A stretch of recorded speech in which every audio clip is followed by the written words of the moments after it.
Hello friends, मैं doctor नीलम आपका अपने चैनल स्टडी एंड रिसर्च में स्वागत करती हूँ। फ्रेंड्स, टाइम हो गया है हमारे डिस्क्रिप्टिव स्टडी का, तो चलिए आज हम डिस्क्रिप्टिव स्टडी कर लें। और कल सैटरडे का डे है, तो हम फर्स्ट पेपर जो एनटीए यूजीसी नेट का है वो सीरीज़ करेंगे। तो आज जो टॉपिक मैंने लिया है वो मुग़ल कालीन स्थापत्य कला पे है। शॉर्ट ही है, शॉर्ट में ही मैं आपको ये प्रोवाइड करा रही हूँ, लेकिन इसमें बहुत सारे इम्पॉर्टेंट फैक्ट हैं, वो सभी इंक्लूडेड हैं। जब हम मुग़ल काल की स्थापत्य कला की बारे में चर्चा करते हैं तो सबसे पहला नाम हमें शाहजहाँ का ही मिलता है, क्योंकि इसके काल में सबसे ज़्यादा निर्माण हुआ और बहुत ही अच्छे तरीके के भवनों का निर्माण हुआ है। तो इसे स्वर्ण युग भी कहा जाता है। अभी हम जब इसकी स्टडी करेंगे तो बीच में हमें ये टॉपिक भी मिलेगा। तो चलिए अपनी स्टडी को आगे बढ़ाते हैं। औरंगजेब को छोड़कर जिसकी धार्मिक कट्टरता कला के पोषण के साथ सामंजस्य स्थापित नहीं कर सकी, भारत के सभी प्रारंभिक मुगल बादशाह महान निर्माता थे। यद्यपि बाबर का भारतीय राज्य कला छोटा था, फिर भी वह अपने संस्मरण यानी आत्मकथा में हिंदुस्तान की भवन निर्माण कला की आलोचना करने तथा भवन निर्माण के लिए विचार करने का समय निकाल सका। कहा जाता है कि उसने भारत में मस्जिदें तथा अन्य स्मारक बनाने के लिए कुस्तुनतुनिया से अल्बानिया के प्रसिद्ध भवन निर्माता सीनान के शिष्यों को आमंत्रित किया। बाबर के बड़े बड़े भवन पूर्णतया लुप्त हो चुके हैं। जो 3 छोटे भवन बचे हैं उनमें एक पानीपत के काबुल बाग में एक स्मारक मस्जिद जो कि 1524 में बनी थी, दूसरी रोहिलखंड में संबल नामक स्थान पर जामी मस्जिद, और तीसरी है आगरे के पुराने लोदी किले के भीतर का एक मस्जिद। आ जाते हैं हुमायूं का, देख लेते हैं हुमायूं के समय में क्या क्या निर्माण हुआ। भाग्यहीन बादशाह हुमायूं के राज्यकाल के अर्ध भग्नावस्था में केवल 2 भवन शेष हैं। एक भवन आगरे की मस्जिद है, दूसरा भवन पूर्वी पंजाब के हिसार जिले के फतेहाबाद में एक बड़ी और अच्छे अनुपात पर निर्मित मस्जिद है, जो फारसी शैली की मीनाकारी की सजावट के साथ लगभग 1540 ईस्वी में बनी थी। यहाँ पर हमें यह याद रखना चाहिए कि यह फारसी शैली पद्धति पहल भारत में हुमायूं द्वारा नहीं लाई गई, बल्कि यह पहले से ही बहमनी राज्य में 15वीं सदी के उत्तरार्ध में वर्तमान में थी। तो फारसी शैली पर क्वेश्चन बनता है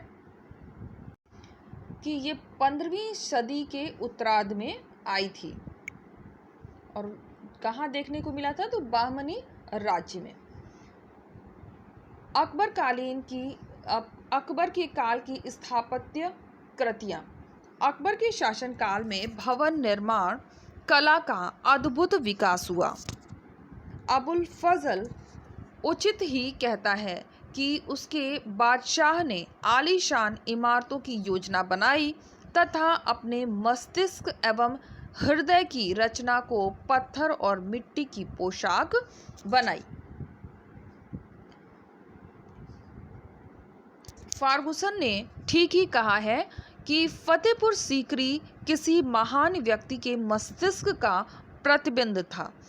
हिंदुस्तान के प्रति उसकी सहनशीलता, उनकी संस्कृति से सहानुभूति तथा उन्हें पक्ष में करने की नीति के कारण उसने अपने बहुत से भवनों में वास्तुकला की हिंदू शैली का व्यवहार किया।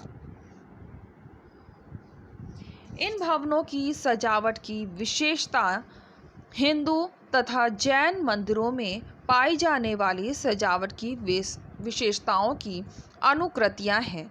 यह निम्नलिखित स्थलों में अच्छे तौर पर उद्धृत हुआ है। आगरे के किले के अंदर जहांगीरी महल में, जिसमें वर्गाकार स्तंभ तथा सहारे के रूप में चोटियां हैं, एक हिंदू ढंग से बनी पत्थर या मिट्टी तहों में शून्य छोटी मेहराबों की पत्तियां हैं। फतेहपुर सीकरी के जो 1569 से लेकर 1584 ईस्वी तक शाही राजधानी रही, बहुत से भवनों में तथा लाहौर के किले में, पुरानी दिल्ली में हुमायूं के प्रसिद्ध मकबरे तक में, जो 1569 के प्रारंभ में तैयार हुआ तथा जो साधारणतया पारसी कला के प्रभाव को प्रदर्शित करता हुआ समझा जाता है। कब्र की धरातल पर की योजना भारतीय है। भवनों के बाहरी भाग के उजले संगमरमर का स्वच्छंद प्रयोग भारतीय है। तो आप देखते हैं कि कई जगह जो भवन निर्माण हुए हैं उसमें संगमरमर का बहुत ज़्यादा प्रयोग हुआ है तथा रंग बिरंगे खपड़ों की सजावट, जिसकी फारसी भवन निर्माता इतना अधिक व्यवहार करते थे कि अनुपस्थित है। फतेहपुर सीकरी में बादशाह के सबसे शानदार भवन, जोधाबाई का महल, जामी मस्जिद नामक संगमरमर की मस्जिद। तो ये तो बहुत इम्पोर्टेंट है कि फतेहपुर सीकरी में क्या क्या निर्मित हुआ है, तो ये एक बार ज़रूर ध्यान रखिए। जोधाबाई का महल, जामी मस्जिद का ही वर्णन फार्गुसन ने पत्थर में रूमानी कथा के रूप में किया है। बुलंद दरवाज़ा जो मस्जिद के दक्षिणी द्वार पर है तथा अकबर की गुजरात विजय के स्मारक स्वरूप संगमरमर तथा बलुआ पत्थर से बनाया गया है तथा पंचमहल, बुलंद दरवाज़ा, फिर पंचमहल जो पिरामिड के आकार का पंच महलों का था तथा भारतीय बौद्ध विहारों की जो अब तक भारत के कुछ भागों में वर्तमान है, योजना का प्रसार था। इस काल के दो अन्य उल्लेखनीय भवन इलाहाबाद में 40 स्तंभों का राजमहल तथा सिकंदरा में अकबर का मकबरा है। जहांगीर के काल की स्थापत्य कला देख लेते हैं। जहांगीर के शासनकाल में उसके पिता के वास्तुकला विषयक कार्य को ध्यान में रखते हुए बहुत कम इमारतें बनी, किंतु उसके समय की इमारतें विशेष महत्व की हैं। एक है अकबर का मकबरा, दूसरी है आगरे में एतमादौला का कब्र। और ये बहुत ही इम्पोर्टेंट है। नेट का अगर आप प्रिपरेशन कर रहे हैं तो आप अगर क्वेश्चन सॉल्व करेंगे तो उसमें आपको ये क्वेश्चन काफ़ी रिपीट मिलेंगे। उसकी पुत्री तथा जहांगीर की बेगम नूरजहां ने कब्र बनवाया। यह कब्र बिल्कुल उजले संगमरमर की बनी हुई थी तथा संगमरमर में जड़ित कम मूल्य वाले पत्थर से सजी हुई थी। इस काम का पहले का नमूना हम उदयपुर के गोलमंडल मंदिर में पाते हैं, जो कि 1600 ईस्वी में बना था। स्थापत्य का स्वर्णकाल, जो कि शाहजहां का काल माना जाता है। अभी शाहजहां का देख लेते हैं। शाहजहां बहुत बड़ा निर्माता था। अकबर के इमारतों की तुलना में शाहजहां की इमारतें चमक दमक एवं मौलिकता में घटिया हैं, परंतु अति व्ययपूर्ण प्रदर्शन एवं समृद्ध और कौशलपूर्ण सजावट में वे बड़ी हुई हैं, जिससे शाहजहां की वास्तुकला एक अधिक बड़े पैमाने पर रत्नों के सजाने की कला बन जाती है। यह विशेष रूप से दीवाने आम, दीवाने खास जैसे उसके दिल्ली के भवन में उद्यत होता है। दीवाने खास की कीमती चांदी के अंदर की छत थी तथा उसमें संगमरमर, सोने, बहुमूल्य पत्थरों की मिलीजुली सजावट थी। सच्ची कला की दृष्टि से आगरा की सुंदर मोती मस्जिद का इसकी पवित्रता और चारुता के लिए है और भी ऊंचा स्थान हो जाना चाहिए। एक मिनट यहाँ पे फिर से पढ़ लेते हैं। सच्ची कला की दृष्टि से आगरा की सुंदर मोती मस्जिद का इसकी पवित्रता और चारुता के लिए और भी ऊंचा स्थान होना चाहिए। उसके राज्यकाल का एक अन्य उल्लेखनीय भवन है आगरा की जामी मस्जिद, जिसमें मस्जिद जहां नामा भी कहा जाता है। तो इसके दो नाम हैं, एक तो जामी मस्जिद या मस्जिद जहां नामा। जहांगीर का मकबरा, जिसे शाहजहां ने आरंभ में ही लाहौर में शहादरा नामक स्थान पर बनवाया, यद्यपि ताज के समान प्रसिद्ध नहीं हुआ था, तथापि कला का एक सुंदर नमूना है। इसके राज्यकाल की दूसरी प्रसिद्ध कलाकृति मयूर सिंहासन तख्ते ताउस था। सिंहासन सुनहरे पांव पर एक खाट के रूप में था।